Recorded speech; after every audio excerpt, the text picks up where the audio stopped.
Hello friends, আসসালামু আলাইকুম। আশা করি সবাই ভালো আছেন। আলহামদুলিল্লাহ, এখনও আমরা ভালো আছি, সুস্থ আছি। আমাদের বাংলাদেশের পরিবেশটা খুবই একটা আতঙ্কজনক। ঘরের মধ্যে বসে কিছুদিন যাবৎ প্রচুর আতঙ্কের মধ্যে আছি। ছাদে গেলে শব্দ পাওয়া যায় গোলাগুলির, কান ভাসলে চিৎকারের শব্দ, সব কিছু মিলে বাচ্চারা খুব আতঙ্কের মধ্যে ছিল। তো বাড়ির কাছে খুব কাছাকাছি কয়েকটা ধাবা ছিল, ভাবলাম বাচ্চাদেরকে ওখানে নিয়ে যাই, ওদের মনটা খুব ফ্রেশ হয়ে যাবে, যেইভাবে সেই কাজ।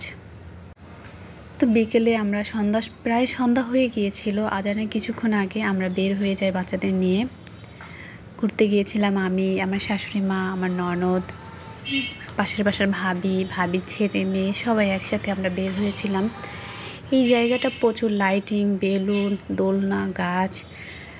মূলত এখানে বাচ্চাদের নিয়ে গেলে বাচ্চারা খুব খুশি হবে। বাচ্চাদের জন্য একটু সাজানো গোছানো, একটু চমচল্লক এরকমটা। এখানে কিন্তু দামি কোনো খাবার পাওয়া যাবে না। নর্মালি ফুচকা, চটপটি, বার্গার, ফালুদা, মানে বিকেলবেলা কিছুটা সময় কাটাতে পারবেন, আড্ডা দিতে পারবেন, একটু পরিবেশটা এনজয় করতে পারবেন। এই ধাবাটা ছিল ভাসমান, নদীর ওপরে ছিল। এটার মধ্যে বসে বসে বাইরের পরিবেশটাও দেখতে পাবেন।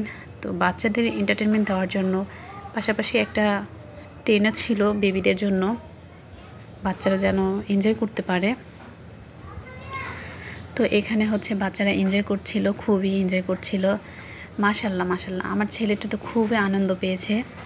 প্রচুর লাইটিং ছিল, লাইটগুলো দেখে ঝলমল আলো জ্বলছে, সাথে দোলনা ছিল, ওরা দোলনায় দোল খেয়েছিল, অনেকটা এনজয় করেছে। ঝর্ণা দেখে তো আরও খুশি।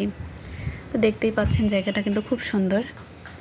ছোট হলেও লাইটিংগুলো এত সুন্দর করে করা হয়েছে, বাচ্চারা খুবই এনজয় করে। তো প্রথম ধাবাটা থেকে আমরা খাবার খেয়ে বেরিয়ে পড়ি নেক্সট ডে আরেকটায় যাওয়ার জন্য।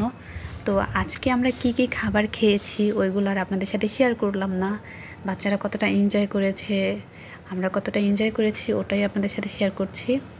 ভালো লাগলে অবশ্যই আমার চ্যানেলটি লাইক করে দিবেন, কমেন্ট করে দিবেন, আর যদি নতুন দেখে থাকেন অবশ্যই কিন্তু চ্যানেলটি সাবস্ক্রাইব করে দিবেন।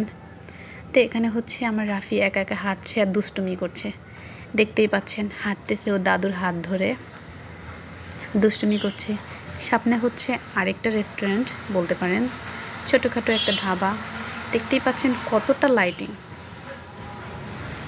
এখানে সন্ধ্যার পর নিরিবিলি বসে কফি খাওয়ার মজাটাই আলাদা। তো এরপর দ্বিতীয় ধাবাটা এসে আমরা ওয়েট করছিলাম খাবারটা পাওয়ার জন্য। এখানে আমার রাফিও বসেছিল। এই আমার পাশের বাসার ভাবির বাচ্চারা, সবাই মিলে একসাথে আমরা বসে পড়েছি। তো এই ছিল আজকের মতো ভিডিও। সবাই ভালো থাকবেন, সুস্থ থাকবেন। আল্লাহ হাফেজ, টাটা।